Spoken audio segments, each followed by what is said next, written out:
බුදුරජාණන් වහන්සේගේ කාලේ රාහුල ස්වාමීන් වහන්සේ ඉතින් හරි අහිංසකයි. අවවාද හරියට අවවාද අහනවා. වැඩිහිටි සංඝයාට වැඳගත්තු ගමන් ශික්ෂාකාමී. කොච්චර ශික්ෂාකාමීද කියන්නේ මේ ශික්ෂාකාමී බව නිකන් හරි ආශ්චර්යයක් අනිත් ස්වාමීන් වහන්සේලාට.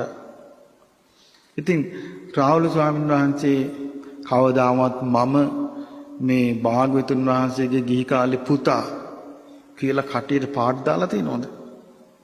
නෑ නේද? දන ගියේ මං කවුද කියලා තියෙනවද කට්ටියට? නෑ. රාහුල ස්වාමීන් වහන්සේ දවසක් සංඝ පිරිස චාරිකාවේ වැඩලා ගියාම ඔක්කොම කුටිවල ඉන්නවා. රාහුලයන් වහන්සේට තැනක් නැහැ. වෙනදට රාහුලයන් වහන්සේ වැඩ ඉන්නේ සාරිපුත්ත මහ රහතන් වහන්සේගේ කුටියේ. බුදුරජාණන් වහන්සේ ශික්ෂාවක් පනවලා තියෙනවා. උපසම්පදා භික්ෂුවක් ළඟ සාමණේර කෙනෙක් ඉන්න බෑ කියලා.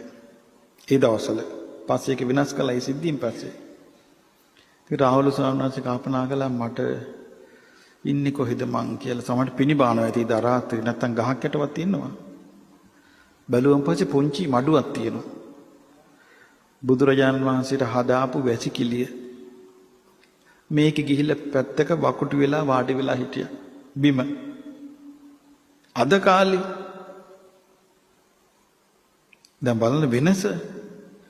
බුදුරජාණන් වහන්සේ පාන්දර වැසිකිළියට වඩින්නට ගියා. ගිහලා එළියේ ඉඳලා උගුර පෑදුවා. ඇතුලේ උගුර පෑදුවා කවුද කෙනෙක්? බුදුරජාණන් වහන්සේ කවුද කියලා ඇහුවා. ස්වාමීනි මම රාහුල කිව්වා. දැන් බලන්න රාජ කෙනෙකුගේ පුතෙක්. රාජපුත්‍රයෙක්. නීච වංශකද? ශ්‍රේෂ්ඨ ශාක්‍ය වංශේ. ඔක්කාක රාජ වංශේ. එතකොට ඔන්න රාහුල ස්වාමීන් වහන්සේගේ චරිත ස්වභාවය. ඊට පස්සේ උන්වහන්සේ අතු ගන්නකොට භික්ෂුන් වහන්සේලාට ආරංචි වුණා උන්වහන්සේ මේ බොහොම කීකරුයි කියලා. ඉතින් සමහර උන්වහන්සේලාට ඕනේ මේක පරීක්ෂා කරන්න හැබෑද කියලා. හිතන්නේ ඒ රාජකීය පෞලක කෙනෙක් ගිහි කාලේ පියා බුදුරජාණන් වහන්සේ රාහුලයන් වහන්සේ අතු ගාලා ඉවර වෙනකොට වෙන කෙනෙක් කුණු රුඩු ටිකක් හලාගෙන යනවා. ගිහිල්ලා කියනවා අනේ අසයි ඔහේ අතු ගාපු හැටි ආම් බලන්න කියලා. අනේ